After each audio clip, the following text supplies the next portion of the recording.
Disaster. Survivor. Voila. Perfection.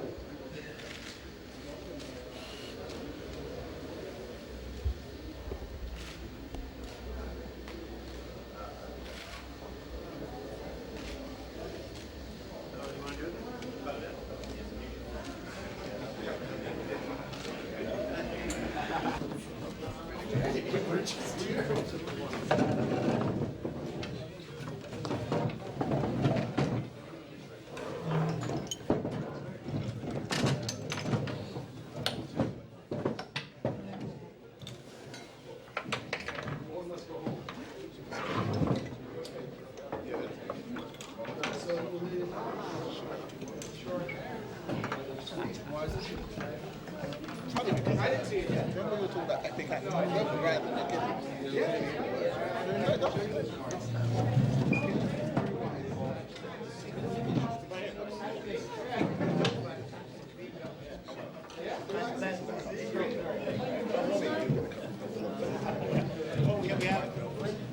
Crawford is hopefully out of the shower by now and is en route. He had a show last night and again tomorrow night he's on tour at Trance. And then Stellan is shooting Pirates of the Caribbean today in Los Angeles. He sent a little greeting that he wanted us to play. Is that still a happening thing? Hello? Yes. Anybody? Stellan's DVD. Anybody from the festival? Not so much. Wow. Well, they have the screen. When I signed on to this project, I did it because of my respect for people. And something was worrying me because I wondered why. The Hollywood tradition of trying to give some dignity to speculative, cynical industrial ventures by adding what they call some class to it. It's like if you want to do Rambo 9, who would you think of as the director? You would go, is Bergman still alive? If you want to do very surprised and me carrying the cross for Marion for another year. But I'm really happy that Paul's film now is meeting its audience, and I wish I was there.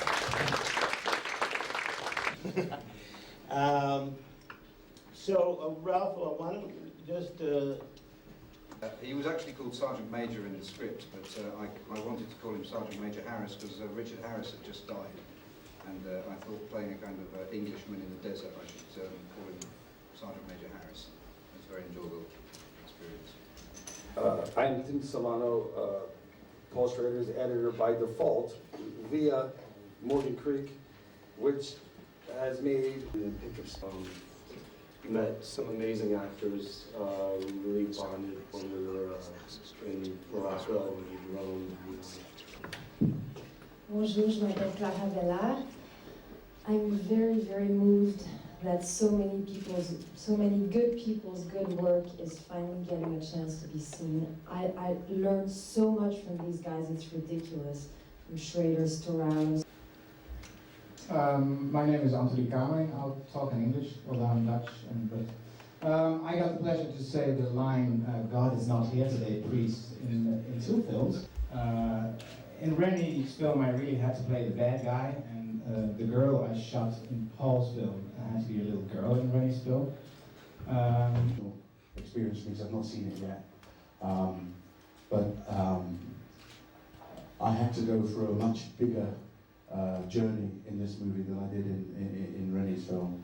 And I believe this movie actually gave scope to all the characters.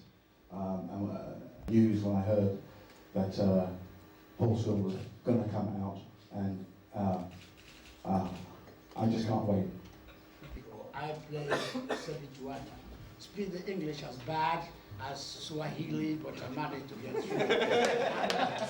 And I want to thank to work with the great Mr. Paul Schrader, and hope the follower of horror films will judge, because I think he was a great man.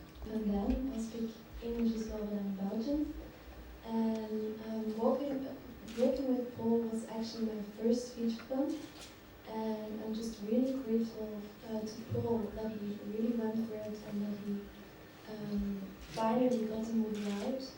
And also that for me, it was just really a big gift to come on set for the first. I'm Billy Crawford. I'm on tour. I mean, no, I'm here to promote the film. But it's just really a big surprise for me actually to see everyone here, because I would never expect in a million years for everyone to gather along and to actually watch the film and to watch this new movie and the original Exorcist at the beginning. So I'm really happy to see everyone. I'm just excited. Well, again, thanks to all of you. It's really gratifying. Initially, Warner's said, we don't want it, we can't release the same movie twice in the same year. And then 3 days ago I heard, let's think about that. Maybe we do want it. Obviously, the screening you just said was the first screening on, it was the first time we've ever projected a screen. Morgan Creek allowed me to. Hi there. And when you were first approached to direct the movie, did you have any idea of the problems ahead? I should have. It was, I guess, he said, you know, Morgan Creek is really good during the shooting. They don't bother you at all. And I thought, wait a second. If they're good during the shooting, what does that mean? That means maybe after the shooting they're not so good. That was my first inkling that after the shooting things might start to happen. Sons.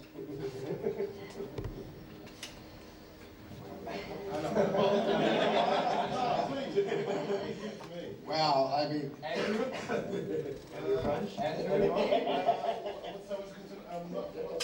Not being a movie as being a movie. You know, first, well, you just look at this table, I believe that their film's going to be really, really great. Even films that, you know, patently suck, they think, no, I can do this, I can change this, I can make it a bit more epic, it's going to be a great film. Like Rennie's. Yeah, and then you know, you put it out there and see what happens. I'd always rather be in a film, good or bad. Yes. We can wait for the mic, because I guess some people are having trouble hearing. Well, what are your feelings towards Rennie Harlan, and what would you say to him if you... And then Mario went bust, so it never happened. So in fact, I had known Rennie in the past, but this was not the situation for either of us to try to contact the other. I mean, there was to be said. So I have not so bad history, and you know, I would hope I would do it. You buy a Lexus.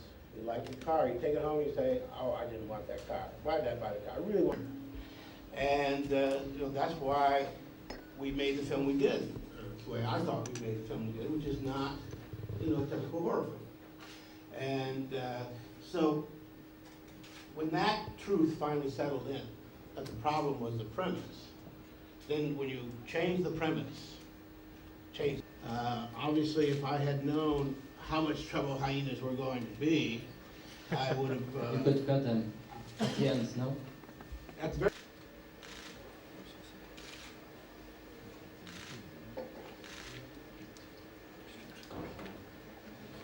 Hi, Paul. I was wondering,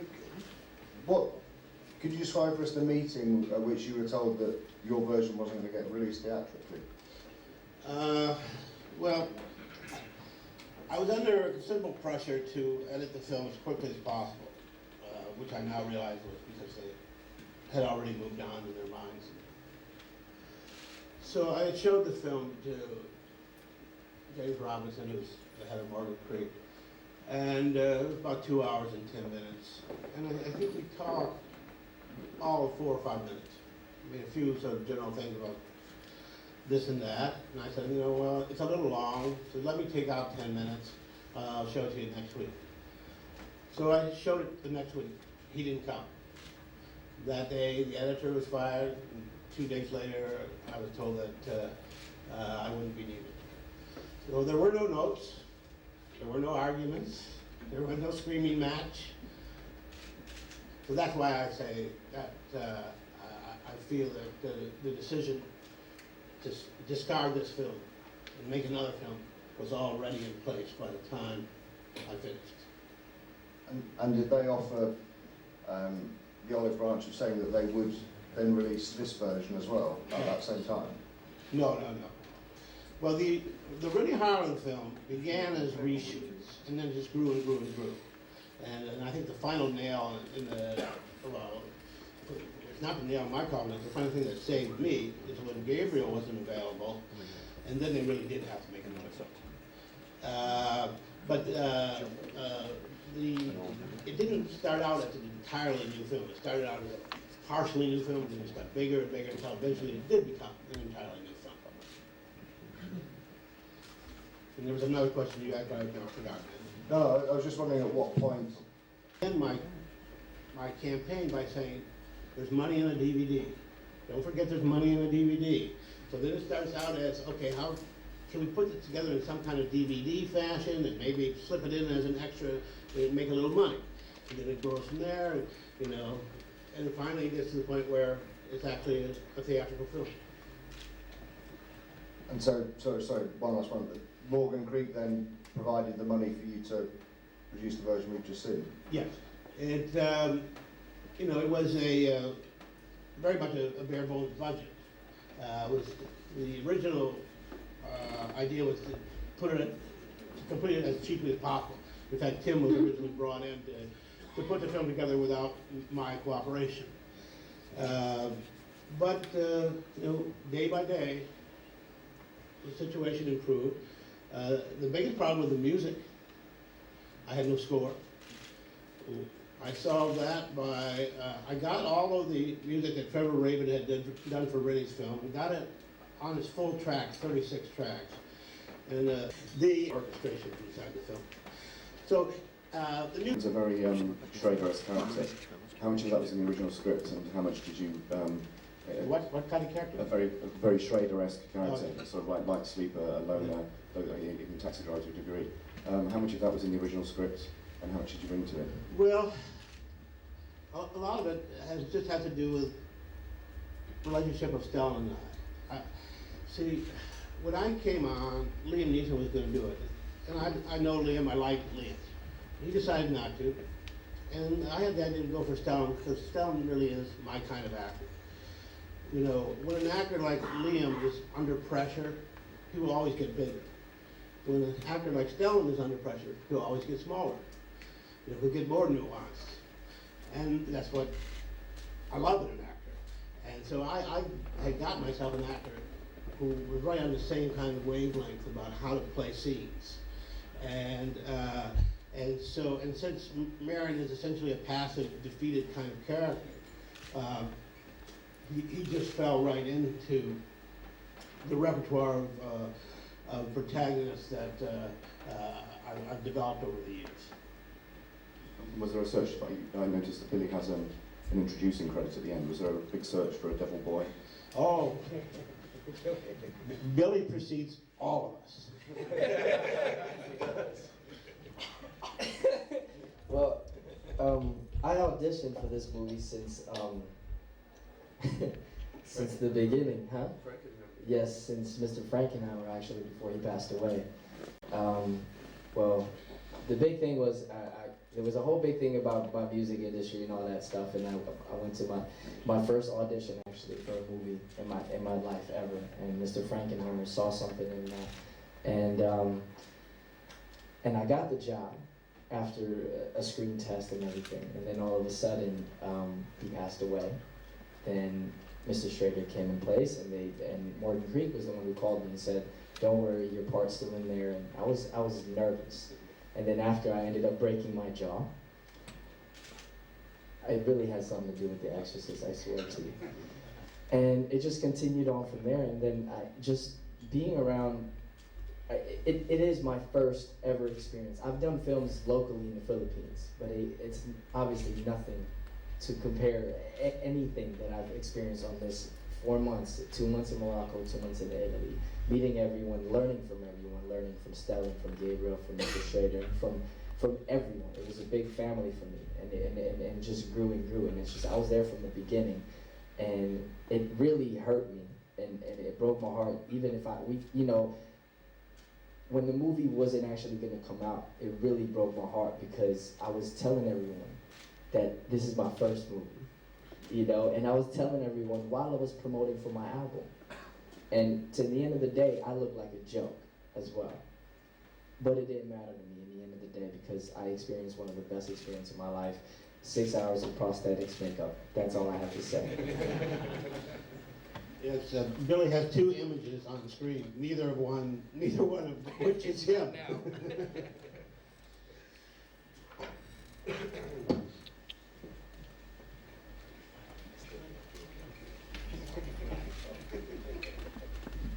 Can I ask a rough question? Having been involved in Alien 3, this whole experience might be quite new, quite familiar to you. Directors being at war with their own studios. I mean, what kind of lessons can you learn from that experience, and both experiences? Do you want to hear mine? Can you hear me? Well, as a result of Alien 3 and many of the other films on my CV, my expectations are extremely low. So when I got a gig with Paul, although with Alien 3 they had a very young director, David Fincher, who had only made pop videos beforehand, and I think they thought that they could push. He was cursing and yelling in the lobby. and I was sort of smiling. I say, oh, maybe my film has a chance.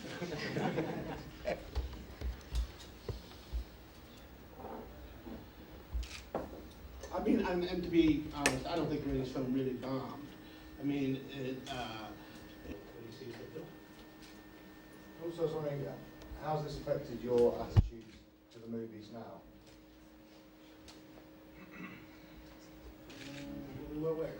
I mean, will you learn from this experience? Larger than as people sitting on this table. That's just the way it is. And I'm not going to do it.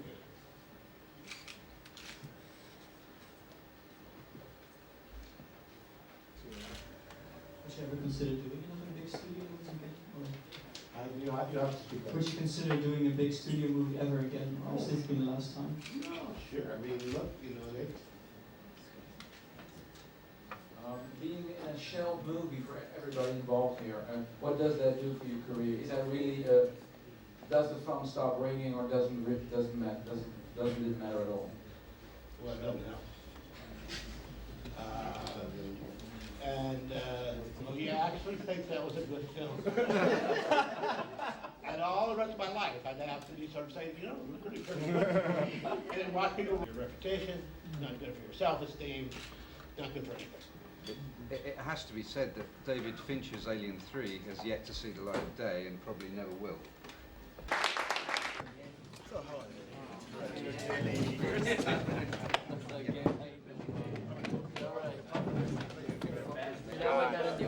Yeah, I think it is. I'm going to take it because listen, my daughter is in a band called The Fakers, and being not too harsh. and they've been signed by Polydor, and they've just done their and she went to she was in California, shot it in Venice Beach and in the school they did. Oh man, it's good to see you guys again. Oh man, I couldn't wait till this happened. I tell you. RT.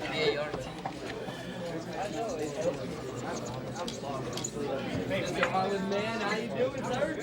Thanks a lot. Would you mind? Wish you all the best with the movie. Thank you. It does well.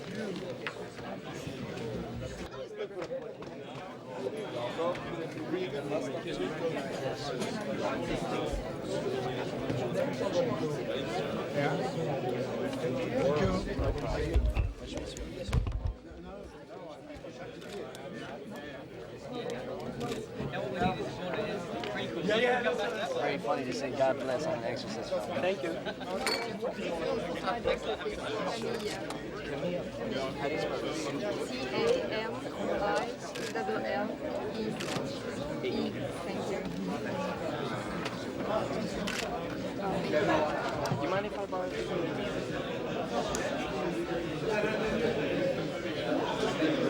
No. Cesar was yeah, he's interviewing. And only they really know my schedule. Sure, I'll go through the festival then.